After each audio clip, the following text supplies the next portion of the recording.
And we're going to get started with attracting the motivated homeowners.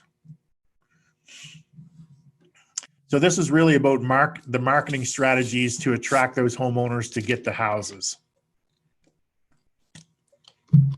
Okay, so that's what we're talking about when it comes to attracting the homeowner. Is really various marketing strategies to get those homeowners to contact you, knowing full well your plan. And your plan is to rent their house for 3 years and then have the option to buy it. So when they're contacting you, they know full well why they're calling you, because they want, they have a problem and they think your solution is one of the best solutions for them to solve their problem. Okay, so there's various ways to do it. Cold calling, we'll touch on this a little bit today. Like I said, I am a proud introvert, so cold calling is not my thing. I just shudder at the thought of picking up the phone and calling somebody. It's a very different dynamic. So one thing that was very easy for me is when the homeowner is calling me. When I first posted my ads and my phones just started ringing off the hook, or I was getting emails and people were contacting me, it's a very different dynamic because I was placed in a position of power because I was helping them solve a problem. So they thought that they had a problem and they thought that my solution through my marketing was going to solve their problem. So I knew it put me in a position of power, completely different dynamic. So even if these people called and left a message or emailed me and said, hey, can you call me? Here's my phone number. I had no problem calling them because they asked me to, and I know that I was still in a position of power. So that's not like cold calling. So cold calling for me is like you're just calling them out of the blue. They have no idea who you are or what you want, and then you have to, go through the process of trying to convince them, somebody who has either not even thought about renting their home and then selling it, trying to convince them to go from just thinking that they're just thinking about renting it to say, hey, do you want to rent it and then sell it to me? So trying to change maneuver the homeowner to a different direction. So that's cold calling. I'll pull up some scripts, provided I have some scripts here for you. If you are comfortable doing that, we'll go through those today. And I know people that done extremely well doing this. They have no problem cold calling, and they'll do this, and they will generate a lot of leads through this. Another one is driving neighborhoods and knocking on doors. You drive and you see, for sale signs, or for sale by owner, or for rent by owner. Very similar to the cold call. You're just going up, you're knocking on the doors, and hey, I see you got a sign here. House is for sale or house is for rent. You gather a bunch of information, take a look at it, and then you say, hey, would you be interested in renting it out for 3 years and then selling it? So very similar. Another one is sending out flyers or postcards or door knockers, whether you're paying the neighborhood kids to drop into mailboxes or a flyer service to do this for you. But it's a great way to, if you have, specifically if you're looking for properties in a certain neighborhood, a certain area, it's a great way to target those areas specifically with your marketing material. Providing them with enough information for them to determine if they want to contact you or not, to rent their house for 2 to 3 years and then buy it. Another one is online or offline ads. I don't know of anybody these days who actually does offline classifieds. I don't even know if those things even exist. I can't remember the last time I actually read a newspaper, like an actual paper newspaper, but online classifieds, sites like in Canada, Kijiji, or more predominantly if you're in BC or the US is Craigslist. I know Craigslist is big right across the country or right across the world, but each country has their own predominant online classified site where you can usually buy and sell things. And there's a lot of Facebook groups as well that have popped up for specific areas where you can buy and sell or market your services, things like that. So you can attract homeowners there. like I said, posting in free groups in social media, and then paid lines, whether paid ads, whether it be offline or online. I focus specifically online. Paid ads through Facebook and Instagram works extremely well for me, specifically to target the homeowner.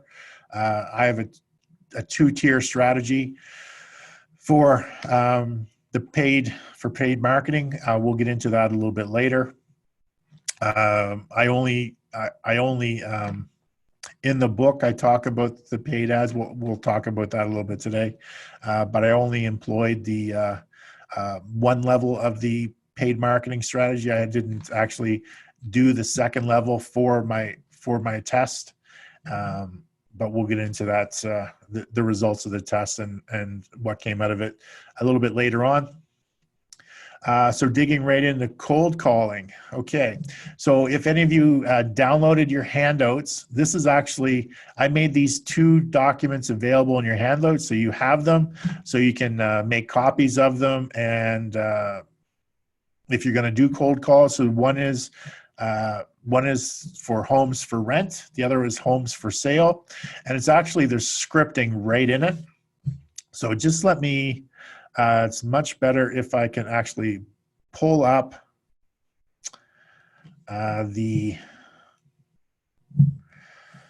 me find the actual documents and let me pull those up and share it on screen so I can make it larger here. I gotta find it first.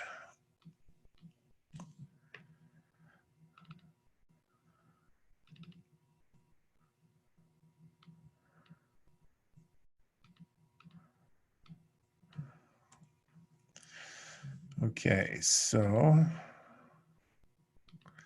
screen share. So we'll do the rent one first.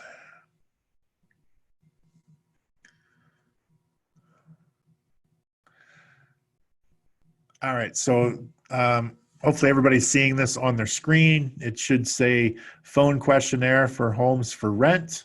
That should be the document that we're looking at. Let's make it a little bit bigger.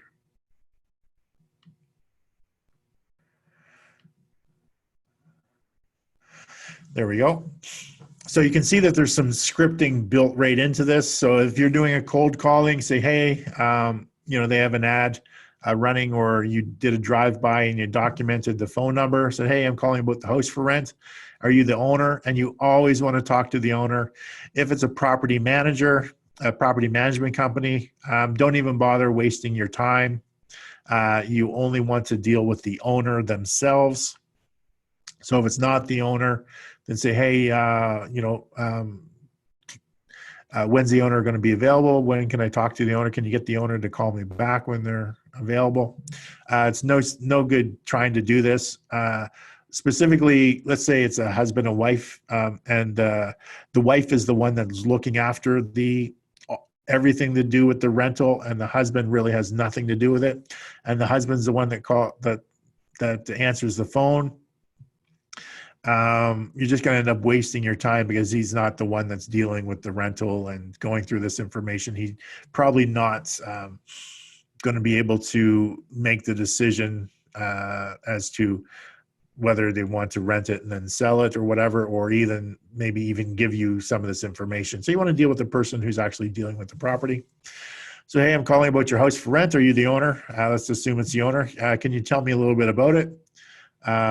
So always, because I get so many people that call me on my ads, nobody ever reads the ads. So don't assume. So the homeowner typically shouldn't assume that that you know anything about the house or you've actually read the ad. So you want to find out, what's the address? Who am I talking to? What's the address? That sort of stuff. And then, well, what kind of house is it? Is it a single family home, duplex, bungalow? Now that information you actually may know. You just want clarification. Hey, is it a condo? All right, or whatever. How many square feet is it? What's the number of bedrooms, bathrooms? Now, you would think if you're calling on a rental that you would actually have some of this information, but you'd be surprised. You just want to verify the information that you might have read. Asking about the appliances. Hey, what appliances do you have? Some of these things you wouldn't specifically ask. Hey, you're not going to ask, hey, is there a living room or is there a dining room? Do you have a den in that place? You don't ask, but if they actually have it or they tell you, then you can just document it. Hey, is there a garage or is there a parking stall or is there underground parking? You know, what type of parking? Where can I park for that property? If it's a house, then you say, hey, is there a basement? Oh yeah, there's a basement. Is it finished or unfinished? You know, what's the situation? You don't have to ask about a fireplace. I'll typically, if it's a house or something like that, I'll typically ask if there's a fireplace, if there's a gas fireplace. It says here not to ask about the flooring, but I'm always, even when I'm asking about the appliances, I want to get a sense of, is this house or condo or unit, is it an upgraded unit? Meaning, you know, does it have high-end stainless steel appliances, or is it just run-of-the-mill basic white or black, you know, low-end appliances, which is going to tell me much more about the property. So when I'm asking about the appliances, and then when I get into the flooring, I actually ask about the flooring because I want to know, you know, are you just rolling with low-cost linoleum and you know, low-end carpet, or have you got some high-end hardwood in there with some slate or some slate floor or some ceramic tile? You know, are you running with some high-end flooring, some cork flooring, or are you running just that low-end linoleum and cheap laminate? You know, so the flooring and the dishwasher and the appliances will give me a good sense of whether it's a you know, just a base model house or there's been some upgrades there. And I ask about the kitchen countertops. You know, are they granite or are they just that linoleum or whatever that basic countertop is made out of? So is it stone or is it sort of a higher end? So I'm just trying to get a sense of the property itself. And you ask, oh, how much are you renting it for? What does that rent include? Because obviously you want to know if, you know, if you got to pay extra for parking, you got to pay extra, you know, are they putting any, if it's a condo, for example, or is everything included? Or do you still have to pay heat, hot water, things like that? So what's included? And then, of course, the question, yeah, sounds nice. Would you like to rent out or something? But I've actually changed it. I haven't changed it on this document, but I changed it. Hey, would you be interested in renting your house for 2 to 3 years and then selling it? That's the phrasing and terminology I use. Like I told you before, I don't use that phrase rent to own with a homeowner whatsoever. I like the phrase or the terminology, hey, would you be willing to rent it for 2 to 3 years and then sell it? That's the phrasing and terminology that I like to use.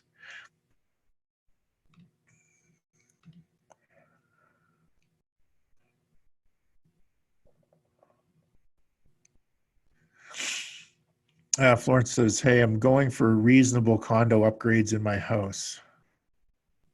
I'm going for reasonable condo upgrades in my house. Not exactly sure what that refers to, if that's a question. Maybe if you could clarify that for me a little bit more, Florence, I'm not exactly sure. So after number 6, hey, would you be willing to rent it out for 2 to 3 years and then sell it? If they say yes, obviously you want to book an appointment right away, like the next day, 2 days max. You don't want to wait too long. And if the answer is no, it's like, oh, okay. I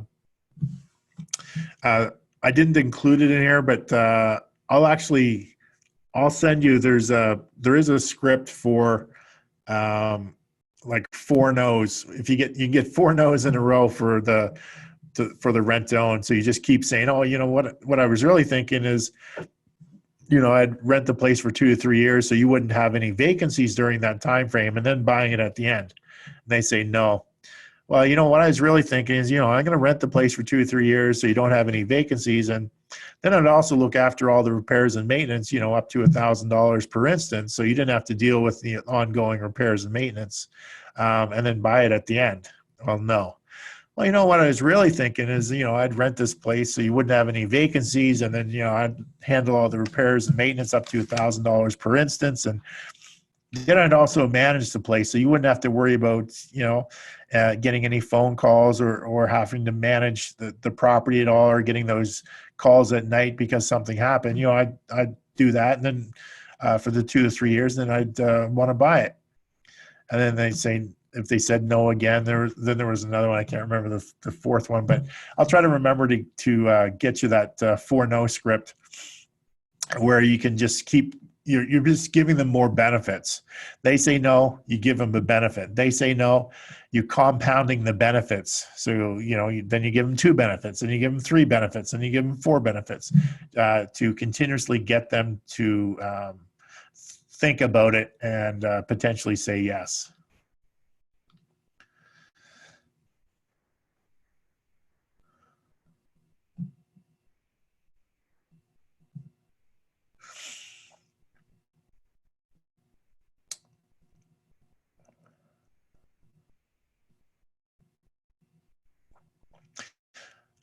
So Florence is getting some, after consulting a contractor, real estate agent, getting some upgrades.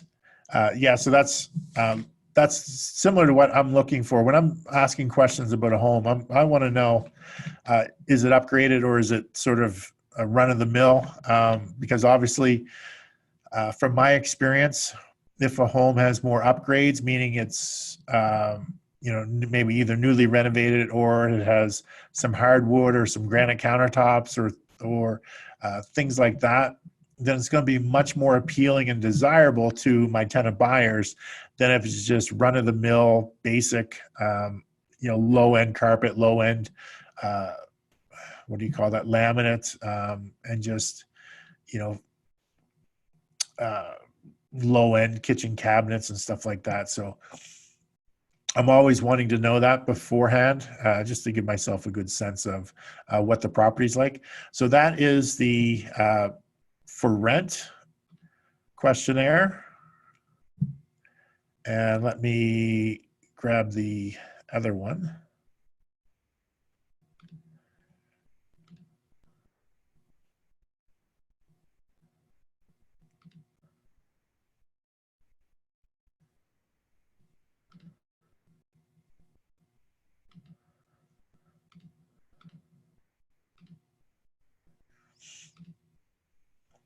Here we have, let me make it bigger.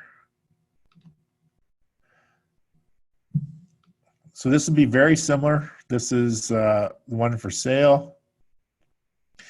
So you're going to go through the same process, asking them, how much are you asking for the price? What kind of house is it? A lot of the similar questions. Neighborhood.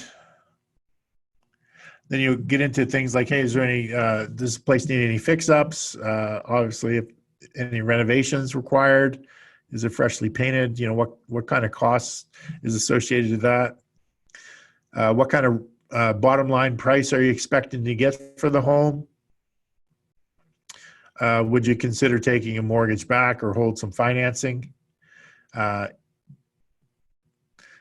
existing financing have a payout penalty? Meaning, obviously you're trying to fish to see how much time is left on the term of the mortgage, because if there's a payout penalty, let's say they have 3 years left on the mortgage, then you say, hey, once you get to the point, if you want to rent this place, or if you want to rent this place for 2 or 3 years and then sell it to avoid those payout penalties, you put a lot more money in your pocket. Is the mortgage assumable? How soon do you need to sell? If I were to offer you an all-cash deal right now with no conditions. So obviously, there's a couple things going on with this script. One, you want to get to the point of finding out if you can rent it and then have the option to buy it. And 2, what kind of a deal could you get on just a purchase?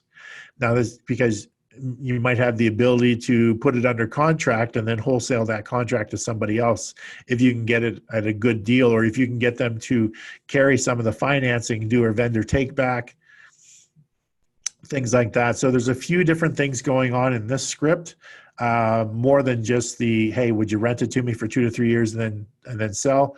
You're trying to determine, are they open to other alternative solutions besides just a straight typical sale that most people think about when they're selling their home. So you're trying to determine, hey, is this person open to some creative solutions, some creative financing? And if so, if they're, maybe they're interested in renting it out and then selling it. Maybe they're willing to give a pretty good deal for somebody that just comes in, pays cash, specifically if there's some fix-ups needed. Maybe they're willing to carry some financing, do some vendor take-back, because those are always attractive to investors. If you get a homeowner who's willing to do a VTB of 10 to 15% and, do a balloon payment at the end of the term, at the end of 2, 3, 5 years, whatever the term of the vendor take back is, so you can collect more cash flow and then eventually sell the property to pay out the homeowner, their vendor take back, things like that. So there's a lot more going on in this particular scripting than just, hey, would you rent it out for 2 or 3 years and then buy? You're really digging a little bit deeper to determine, is there some alternative solutions here? Is the homeowner open to creative financing? Things like that. So it's potentially, you have the potential ability to take it over and put it under contract and then wholesale that contract to somebody else if you're not don't have the ability to just do the purchase today, or if it's a fixer-upper or whatever. But at least you're asking the questions and going through this process. So those are, we're not going to spend much more time on these. Those were the cold calling.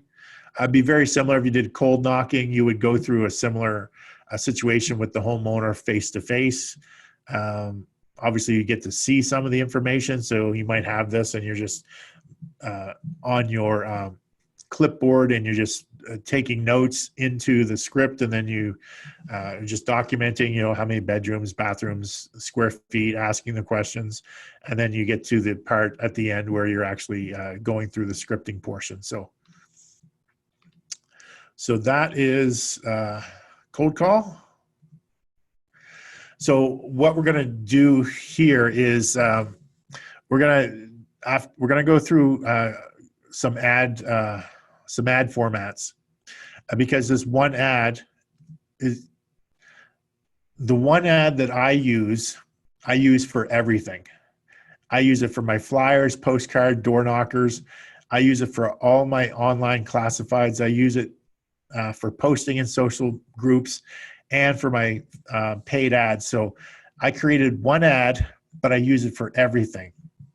So all of these different marketing strategies, if you create one good ad, if you have one good ad or maybe a couple good ads, you can actually use it in all these different scenarios.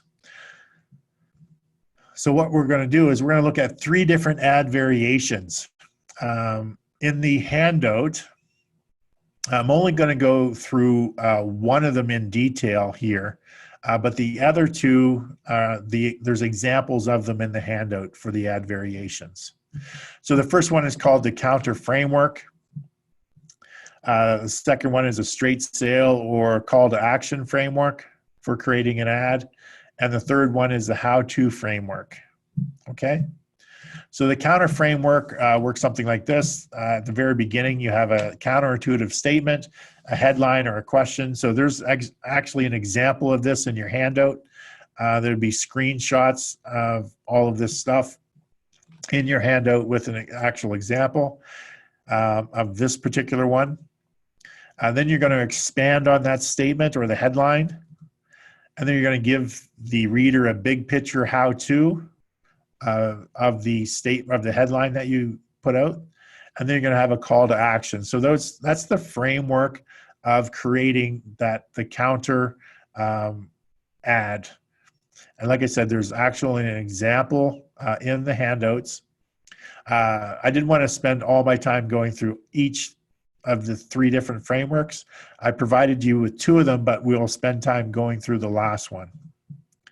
So the next framework is the straight sale or the call to action framework. Here you have a dog whistle headline. Basically, it or it grabs a person's attention immediately. Dog whistle intro, you're going to announce your product or service, the benefits that the person reading it would receive, and then the call to action. What do you want them to do? And the third and final one is the how-to framework. So you have a how-to headline and intro, a yeah, but statement. So we're actually going to go through this particular one. You're going to give a big, useful picture so they can see what you're talking about, and do a call to action, okay? So here we're actually going to go through an ad that I created. This ad was for the book that you all downloaded. So this ad would be specifically for that book, okay? So the very first thing is we need to have a headline. So the headline was, here's how to get all the houses you want with no money.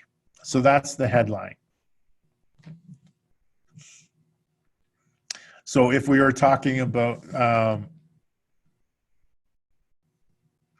if we were doing a headline for, say, to get a homeowner to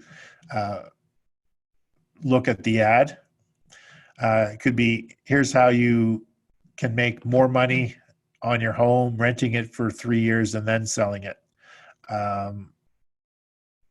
Something along those lines.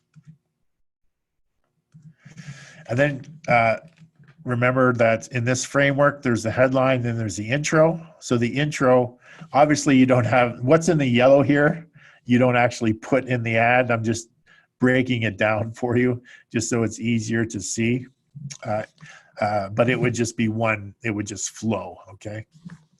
So the intro is, hey, most investors are great at analyzing deals, but don't understand how they can use other people's houses to make money in real estate without having to buy them.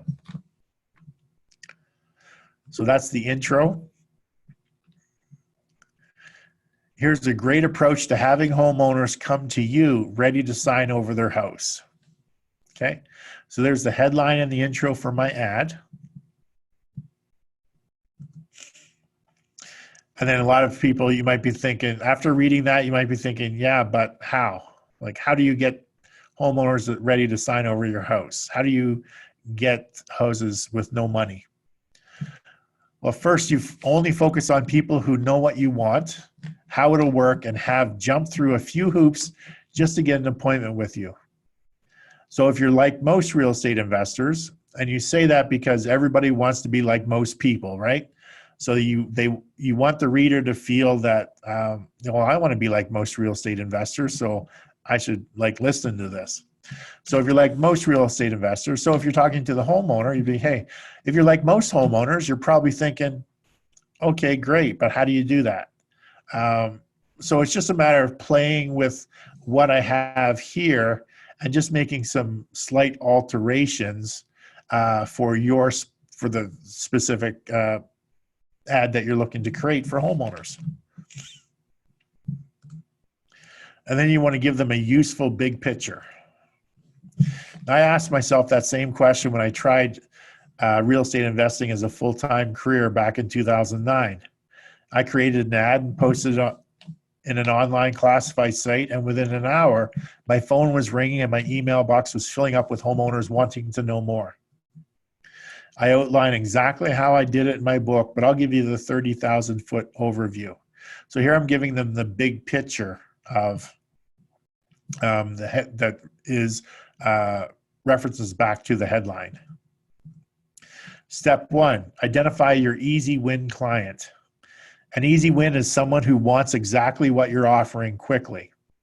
So for me, for the homeowners for homes, what I've done that I use in almost all of my ads is, hey, I'm looking to rent your home for 2 to 3 years and then buy it. So I want the easy win client. I want the client who knows exactly what I'm offering and they know that that is what they want. So that's why I use the phrase, hey, I'm looking to rent your home for 2 to 3 years and then buy it in all of my marketing, because I don't want to have to say, hey, I'll pay you more money for your home.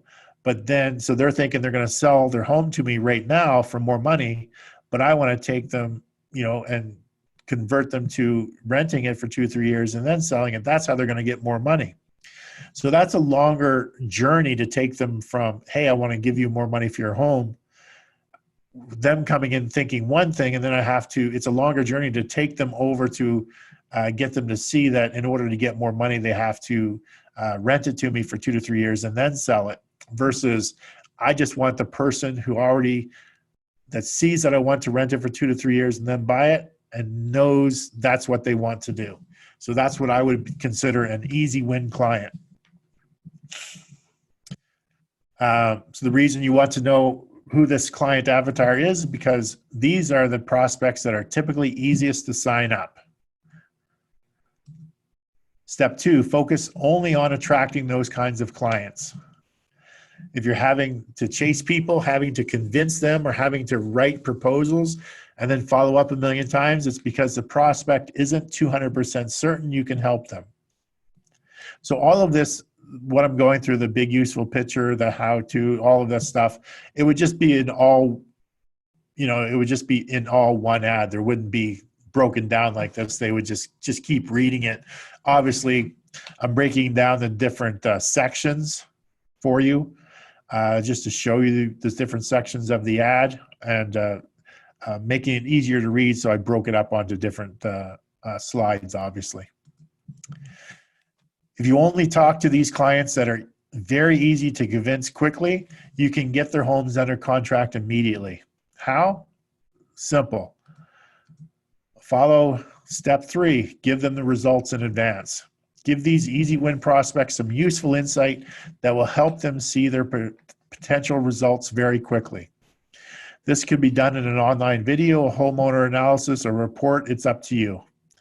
The trick is to give them something that shows them the benefits immediately. This essentially whets the appetite for more and causes them to be very interested in working with you. The fact that you've read this far is a pretty good sign this approach works, isn't it? Step 4, the collaborative close. This is a simple anti-selling technique that essentially helps cause a prospect to sell himself on working with you. If you've already demonstrated enough value and benefits up front, it's a pretty simple process. I've created a framework with some simple scripting to follow, and you can get it in my book. Here's what you do next. So we're into the call to action section of the ad. If you found this helpful, check out my book. It's all about attracting homeowners fast, willing to let you rent their house for 3 years, then buy, even if nobody's ever heard of you. If you found this post useful, it's just the tip of the iceberg. The book lays out exactly what to do and say in great detail, and you can get it here. I provide the link and more call to action stuff. Here are some things that you'll learn. 3 components of the OPH model on page 32, the strategy that will get you the highest ROI on page 24, how you can make over $10,000 a month doing 4 deals a year, the $1 million ad copy that generated most of my leads. So actually, if any of you have not read the book yet, you definitely want to go to page 39, because there on the page 39, I actually outline my $1 million ad, the ad that I have made used since 2009 and generate the majority of my leads. So I break it down. I break that ad down into different sections, and I talk about the different sections. But you can basically put that all together, and that is my my best ad. So I give you my best ad in the book. You just have to, when I'm talking about it in a section, just take everything I talk about and put it all together into one congruent ad, and that's the ad. Just like what I've done here, I've broken it down into sections and talking about the sections. But if you actually put this ad all on one sheet, on one page, it would read a lot smoother than we're going through it here. And the person reading it, like the real estate investor like yourself, would read this and say, hey, this is like obviously you signed up for the course, you download the book, you signed up for the course. So obviously there's something that caught your attention to want you to find out more, right, about this stuff. So you're just following a very same strategy when it comes to the homeowner. And personally, what I do most of the time is I know enough about copywriting. Copywriting is being able to write ads. I know enough about it to know a good one from a bad one. But what I do is I take ads from very successful people in other industries that are extremely successful, and I take their ad, and then I just change what the ad is about. So, this particular model came from somebody else doing something else, a different industry altogether. It's like, okay, well, that's a great ad. I'll just take it and I'll rework it for my own purposes. And that's what I did here.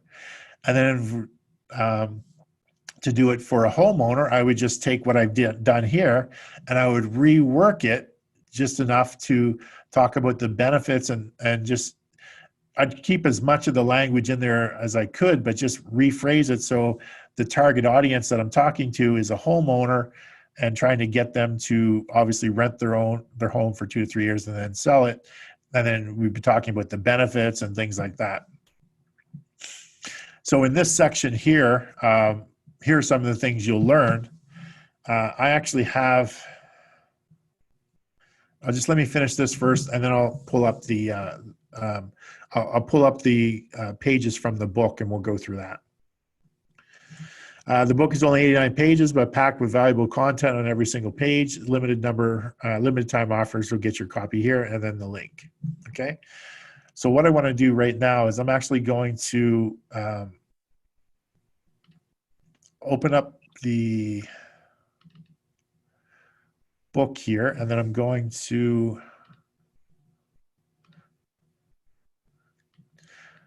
go to the page.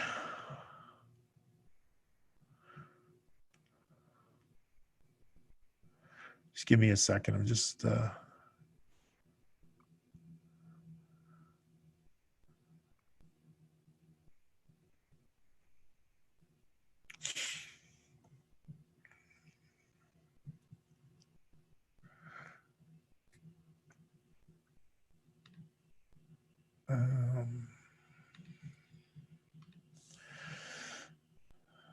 there we go, and I will zoom in.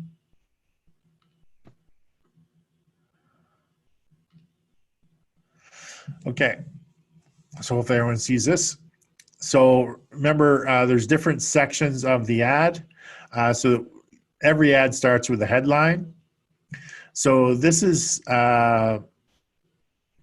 just another framework, and this ad is very specific to what we're doing. So those other frameworks that I gave you in that example I just ran through, what you do is you just take that and just make it relevant for talking to a homeowner to rent their home for 2 to 3 years and then buy their home. So for the headline that I use, it changes slightly depending upon where I'm using it. Now, when I was running it in classified ads, so like at Kijiji or Craigslist, the headline would be, company needs 8 houses for May 1 to rent 2 to 3 years and then buy. So what I'd end up doing is I would be posting this every single day, if not multiple times a day, just to keep it at the top of the list.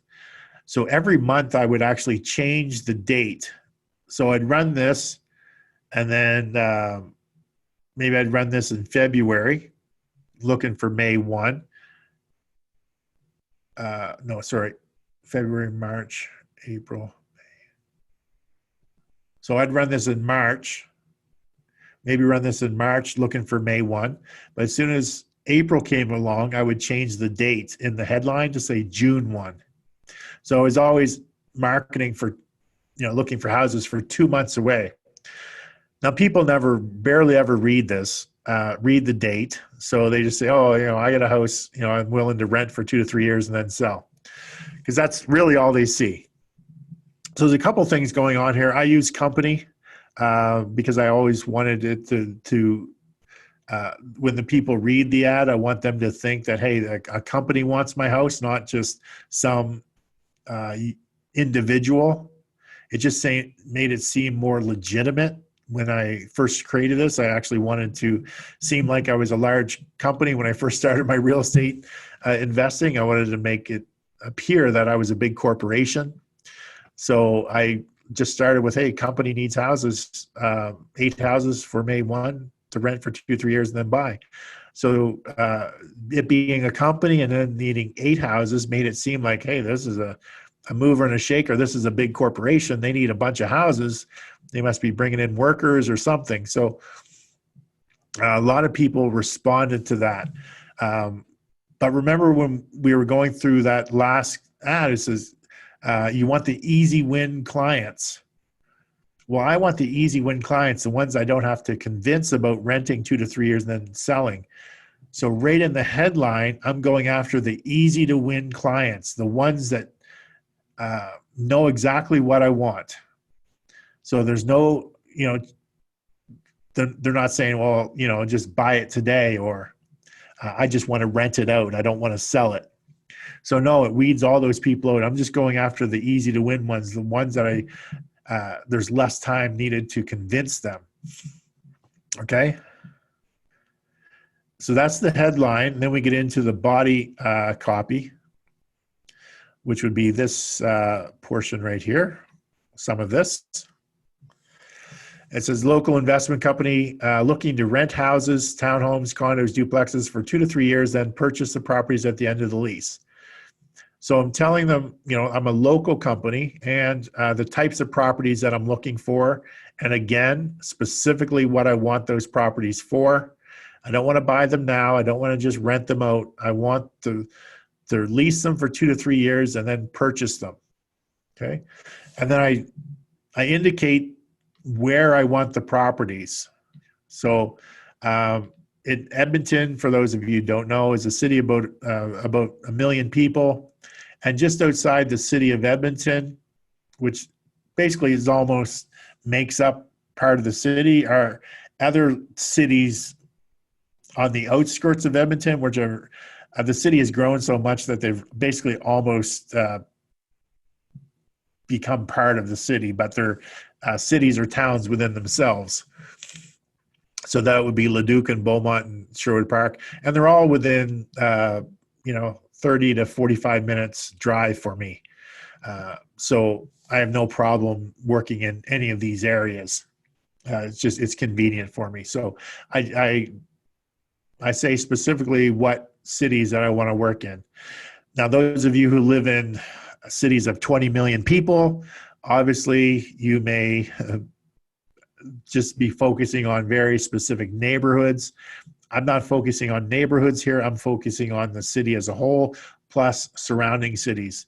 It really depends on how much area you want to cover yourself. But I lay out in the ad where I'm looking for the properties. I also get people that contact me from, an hour away or an hour and a half away. Say, hey, I got a property, and then I look at it and I do it on a case-by-case basis. So I say, company has clients looking to relocate to the areas listed above. So, which is true, because my company has clients who are my tenant buyers, and they're looking to relocate within these areas. It doesn't mean they're coming from another province or anything. They could be living in Edmonton, but they're just looking to relocate within Edmonton. So it's just playing with the wording there. But when people read that, they think, oh, this company is bringing in workers from other areas and they need to house them. That's really when people read this, that's kind of what's going through their mind. And I wrote it specifically so that's the impression they get, even though that's not what's actually happening, but it can be read a couple different ways.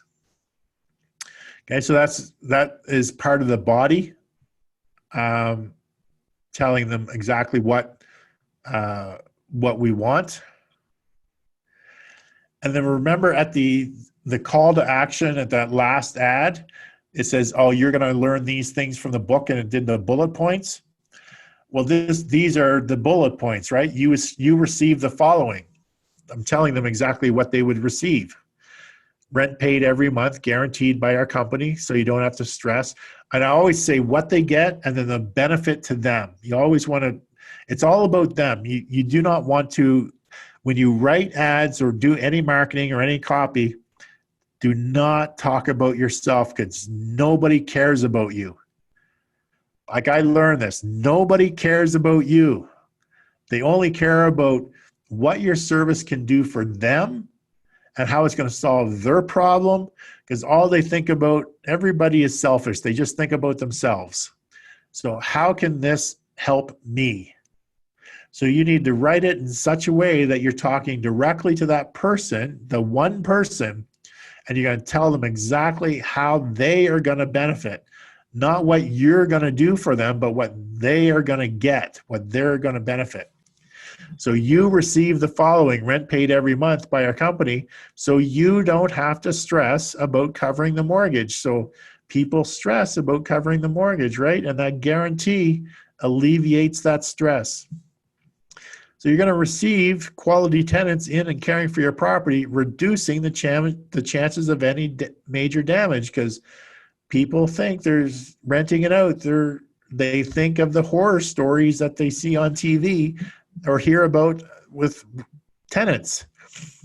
You also have a long-term lease agreement, anywhere from 1 to 5 years, allowing you to gain future equity from the mortgage pay down. So here's the reason why you want to have a longer-term lease agreement. Management of the process and responsibilities handled by our company, so you don't have to be on call day or night. Because a lot of people, it's like, I don't want to have to deal with the constant calls and the plugged toilets at midnight or whatever the situation is. Any maintenance and repairs under $1,000 per instance covered by our company. So you don't have to worry about where to get the money for unexpected issues or upkeep to the home. Wow, I'm just taking away all of their problems. So many problems, taking it away. Additional interior hazard insurance to make sure you have additional coverage from an accident caused by the tenant. Your house purchased at the end of the lease term at a guaranteed price. Notice I said a guaranteed price, not a guaranteed purchase, because we negotiate the price right up front. So it is a guaranteed price. So you don't have to wonder, how much will I make on the sale of my home? And of course, a quick close.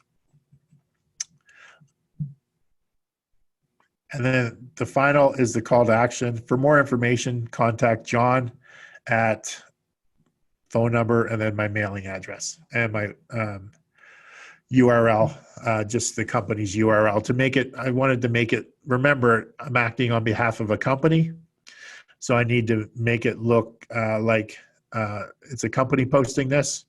So I put my the company's mailing address, which is a post office, like it's a post office box address, and the website, in case they wanted to look it up. They can just go directly to the website and they can see that we're a real estate investment company. We do rent owns, we do stop foreclosures, we do creative or investments with other investors, all that kind of stuff. That's what they see. All right. So that is, you guys all have this in the book. So between what's in the book here, this ad, and those 3 different frameworks, the examples of those 3 different frameworks, you have everything you need to go out and actually create ads. Even if you just copied and pasted mine from the book and just changed the location and just your own contact information, and good to go. But there's other frameworks there. You can, the best thing to do is just to play around with it and just create just do some writing, sort of create some ads based on those frameworks.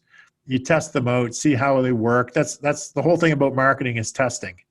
You test them, see how they work, see what is working well, what's not working. Maybe it's the wording, so you change up the wording, stuff like that.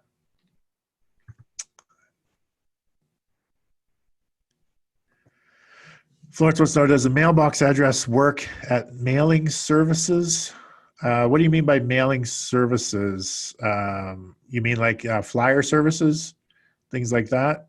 If I'm contracting flyer services to deliver my flyers, because it's not a PO box, the way that my mailbox company is set up, because it's a suite 126, that's what they call them, a suite. I can get away with using this for everything because there's a lot of things that don't like a PO box. If the address is a PO box, they won't accept it. But because mine have called them suites, I can get away with using my mailbox address.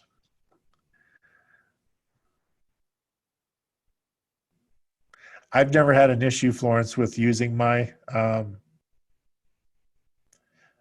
getting my mail or using my address for anything, for marketing or for people just using it. So, if anyone looks it up, they're just going to see it's one of those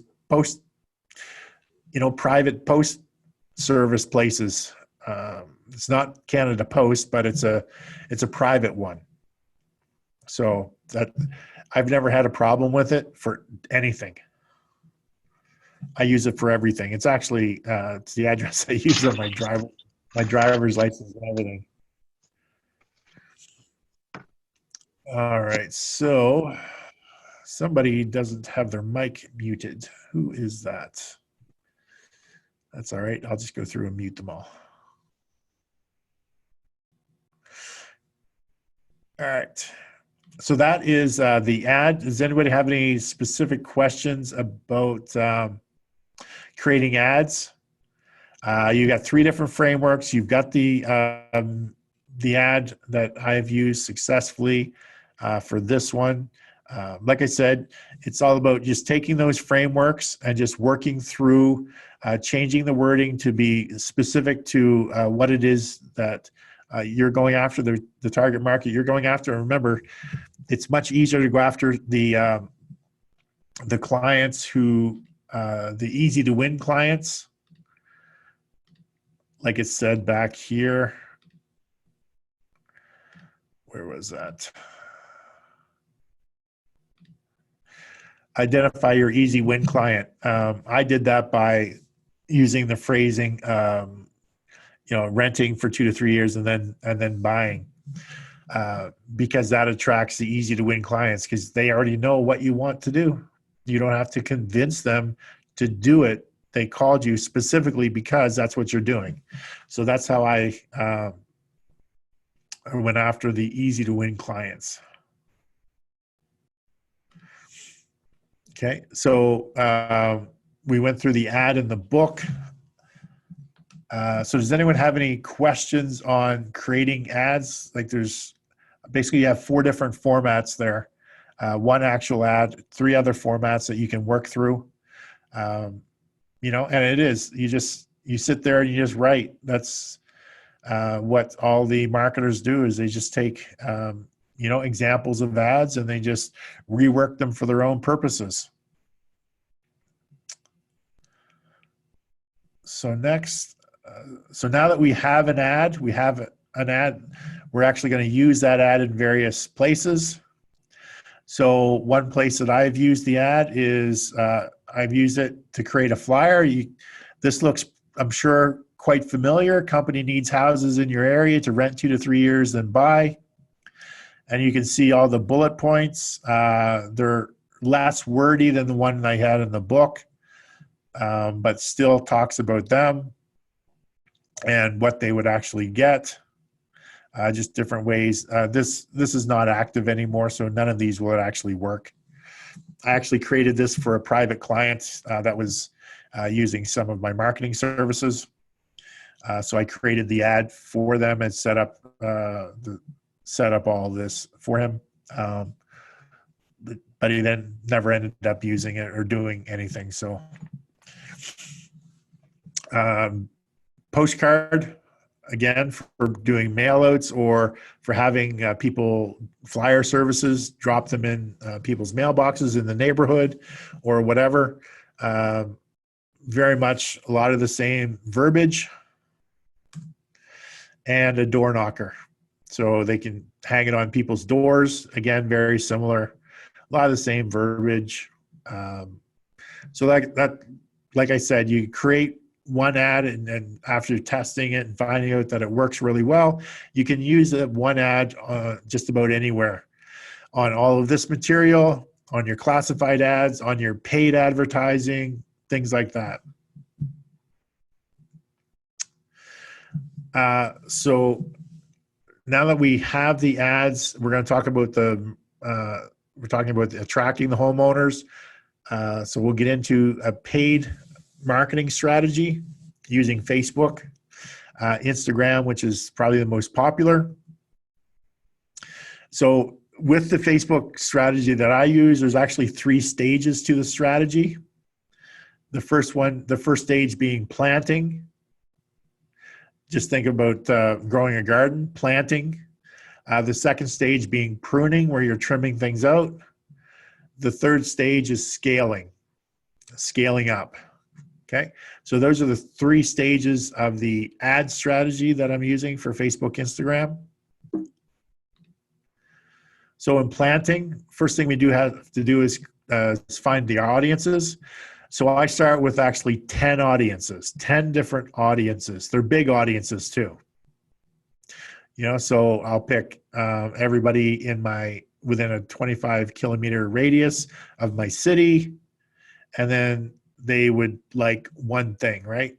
So then big audience 1, I have some images, and then I'd write a couple different copy angles for the ad. So I'd have different variations of the actual ad verbiage. And then this Facebook will just mix and match the images with the copy angles. So they'll mix and match them. And Facebook's algorithm, because they're mixing and matching, they'll figure out which combination works the best. And then they will continue to use that combination to attract more people once they figure it out. Facebook's their algorithms are way smarter than any of us ever could be, and they work a lot harder. So you have to actually do a lot less work than you used to, than trying to find an audience and target them specifically the old way of doing mailers or whatever, because you only wanted to go after the people who you knew were potential clients. These algorithms do all that stuff for you. So you would just go through this process.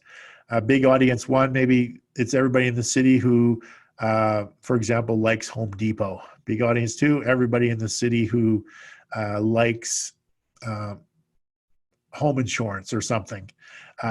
So it's just everybody in your demographic, and they sort of have one like. They like a certain thing on Facebook or Instagram. So those would be big audiences, typically tens of thousands, if not hundreds of thousands, or even millions of people in each audience. And we use, here it is here. So planting. So audience 1, for example, would be everybody in that area that I selected. They might like Home Depot. The second audience, everybody in the area that has liked the home insurance. Third one, everybody that likes HGTV. Fourth one, everybody that likes this specific bank. The fifth one, everyone that has liked the home improvement.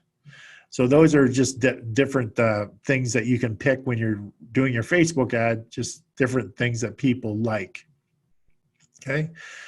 So the way it's structured is the call to action in each ad just drives them to your web page where they would opt in for more information. Okay. So what I do is I test out 10 different audiences at the very beginning. So I'll determine, figure out what 10 different audiences are within the area. And then each audience gets a test budget of $2 to $3. So if you think about it, 10 audiences, $3 per audience, that's $30 a day in my test phase. To get Facebook's algorithm to work really hard to figure out, okay, where are the people that like this stuff? And once people start liking it or clicking on it or going to the web page, Facebook knows this stuff, so it goes and works harder to find people just like that. So because Facebook wants to get you good clients. So just the way that it works. So we'll run this planting phase for a week, testing out all 10 of these audiences and seeing what kind of results we get. So we obviously have to determine what the key performance indicator is, or the cost per opt-in per website. So we can track when somebody goes from the ad, goes to the website, and actually puts in their name and email address. So that's what I'm determining will make the determining factor, is how much did I have to pay to get somebody from Facebook to give me their name and email address. Okay, so I'd set a KPI. I wanted it to be under $10, I think, and I think in the example, in the testing, I actually put in the book, I think I got it down to $3 or $4. So every person that opted in, it cost me $3 to $4. So if I got 100 people that opted in to watch the video, that would cost me, say, $300 to $400 to have 100 people in my list, 100 homeowners in my list that just put their name and email into the system to watch the video. And then from there, the next step is, after they watch the video, to book their free homeowner analysis. Okay, but we're talking about the Facebook ad strategy. So planting first, running at least 10 audiences, small budgets, $2 to $3 a day for each audience. So that's $30 a day. We run that for a week to determine which audiences are successful. Where are we getting the best results? So then we get into the pruning phase, and then after the week, we look at all of the data, and we look at all 10 of the audiences and say, okay, which ones are performing the best? So which ones are we going to cut out and get rid of and not use because we aren't getting the results that we want? And which ones are we going to keep? So we would go through, analyze all the data, say, okay, I'm going to keep audience 1. Audience 2 and 3 didn't perform the way I wanted them to. Audience 4 I'm going to keep. Audience 5 didn't perform. We do that for all 10 audiences, and turn off the ads for audience 2, 3, and 5 because we don't want those anymore. Those audiences aren't working for us. So we'll keep audience 1 and 4. And then we're going to scale it, meaning that for audience 1 and 4, now we're going to increase the budgets because we've taken away the budgets for all those other audiences. So now these ones we're only running at $2 to $3 a day. Since we got rid of all those other ones, we'll scale these ones up. So you increase your budgets to meet your key performance indicators, and the budgets really depend on you. I usually run between $30 to $50 a day total. Most of the time I'm running $30 a day. Like I said, I start with $30 a day for my 10 audiences. Then I scale them. Then I do the pruning, and maybe I'm running 5 or 6 audiences.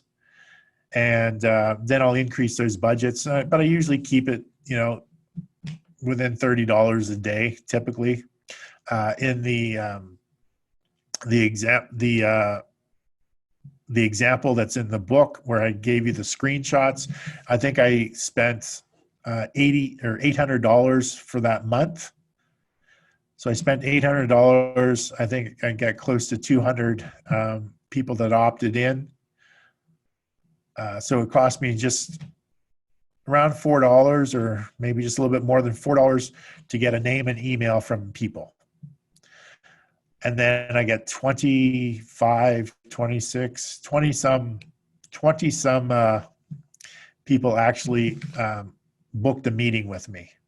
So from $800, I got close to 200 people's names and emails that I can keep following up with on a regular basis. And then I booked 25 meetings, and that was all in 30 days. So not bad, $800. So then it's a matter of, okay, how many deals can you close in that time frame? And a lot of those I'm still working on. I've got 3 or 4 that I'm working on right now, just out of that sample, 1 month sample group of people. Some I've got contracts out for right now. They're going through the contracts with the lawyers. And I'm meeting with, I've got 3 others that I'm in communication with right now, because I keep following up and keep sending emails out to those people. And, if this email doesn't get them, then maybe that email gets them. Or, a month has gone by and it's like, okay, well, they haven't done anything. Maybe their situation has changed. Their house hasn't sold. Maybe they had it up for sale, not selling, don't want to rent, whatever. I keep going after them, and they keep coming back, even though they got in August. Okay, so that's the Facebook ad strategy. So there's 3 components. There's the planting. That's where you're testing, doing all the testing, very small budgets. You don't want to spend a lot of money. You just want to figure out which one's going to perform best for you. Like I said, you figure out, you write some ad copy. We went through the different frameworks. So you can write all 3 or 4 different frameworks, variations of ads, and you could put them all in where it says copy angle, you'd put each variation in there, and the system is going to pick which one is working the best, and then they'll go with that. And then also there's some advanced Facebook marketing strategies, which I've done. That's using a Facebook pixel, which is basically a little bit of code that you put on each website. I'm sure this has happened to you. You did a search.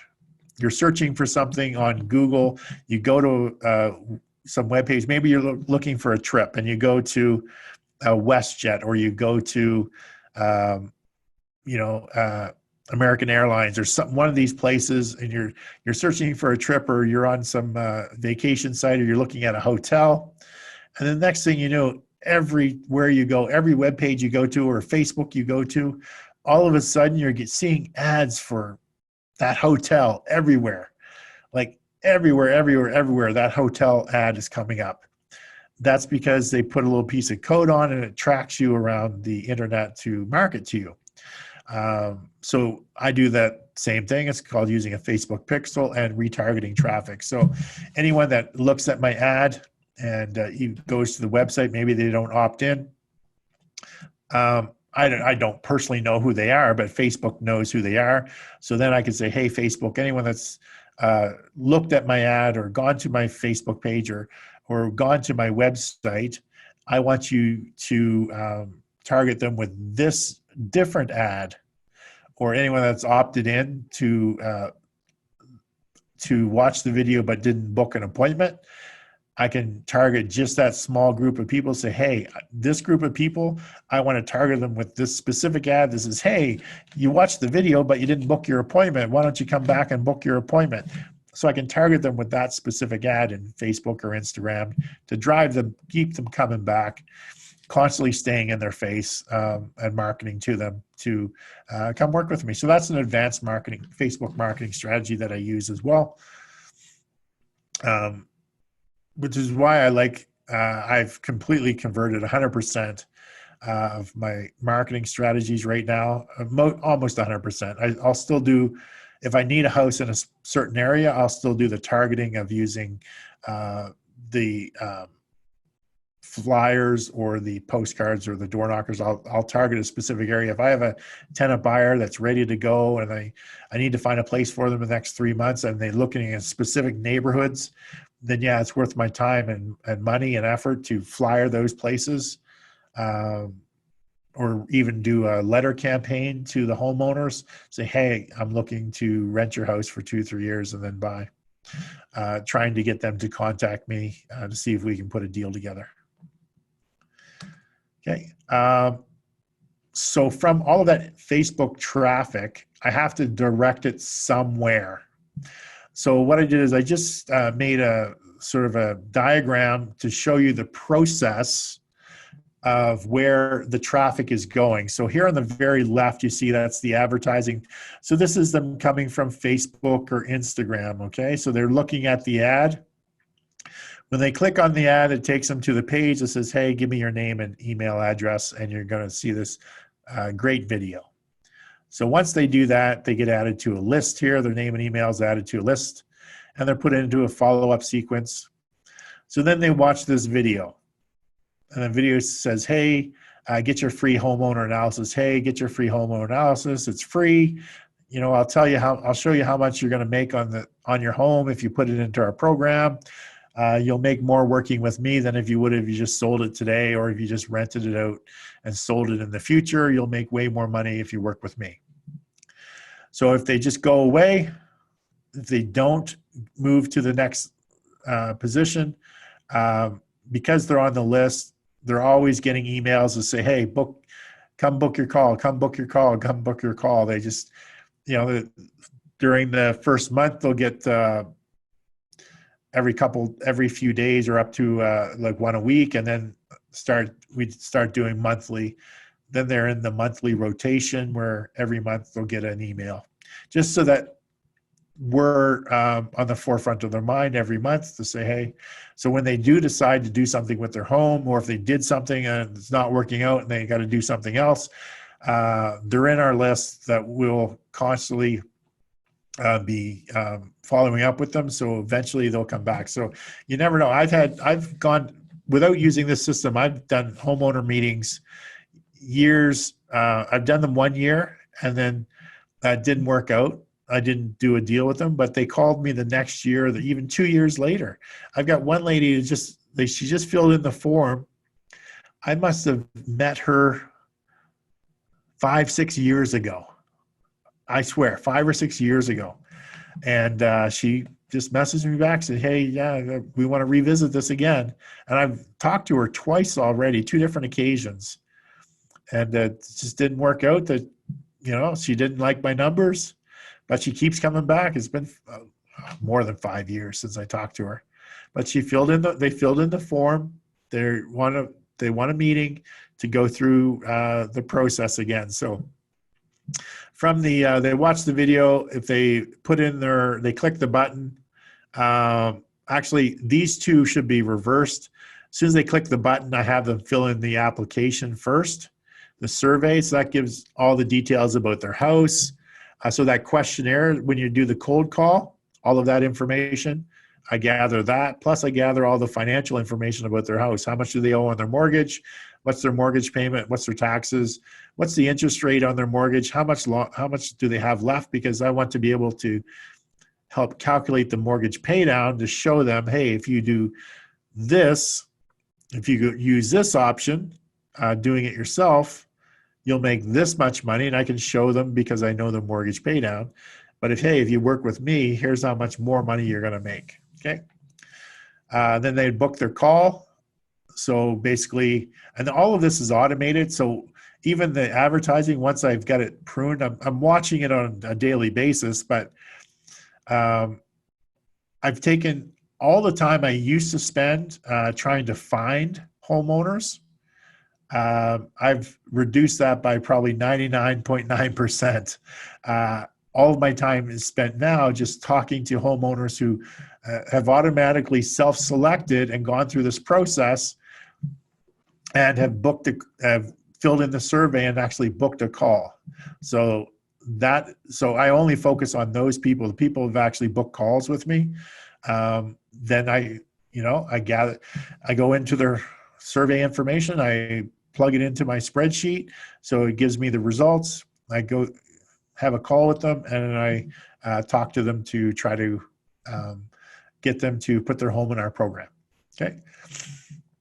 And then it goes to a thank you page. And meanwhile, they're getting reminders about the meeting, and they're just in a list, and they're always getting updated. So if they don't put their home in their program, we're always just, constantly following up with them every month, just staying current.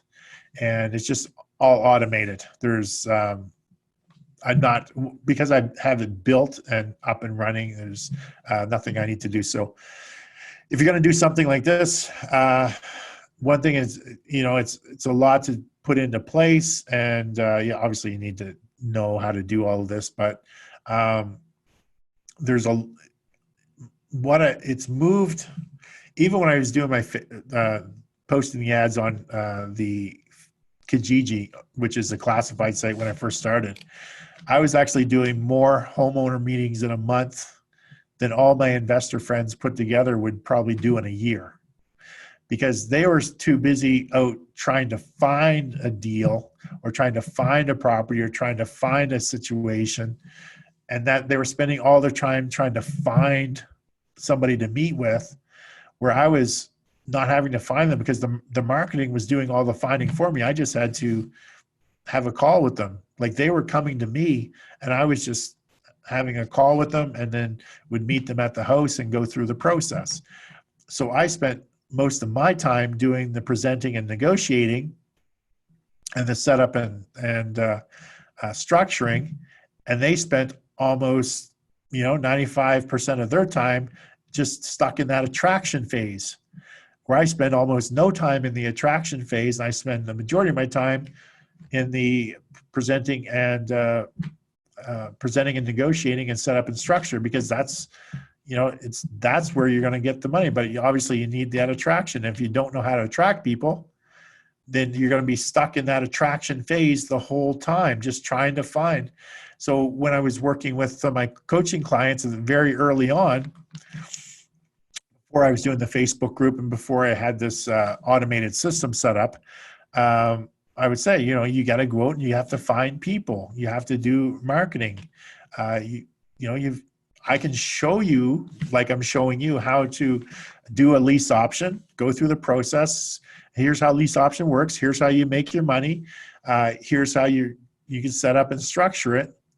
But you need to attract the people. And they would get, after a month or two of they just couldn't find any opportunities because they weren't doing very well at attracting people.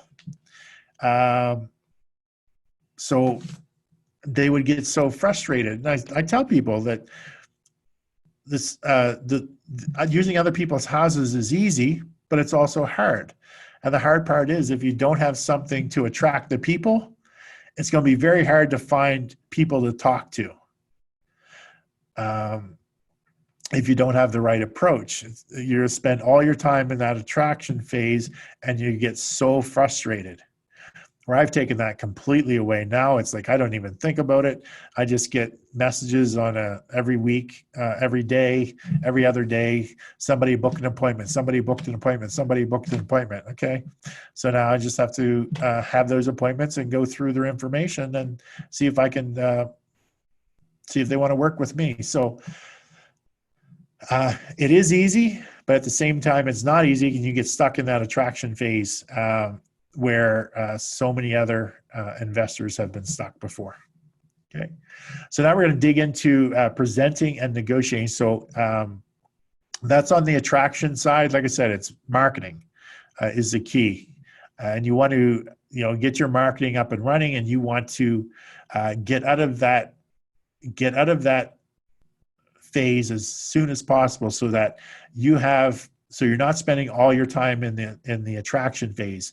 You want the attraction to be up and running, so that it's just feeding you the opportunities to be able to present and negotiate. So you want to spend the majority of your time here presenting and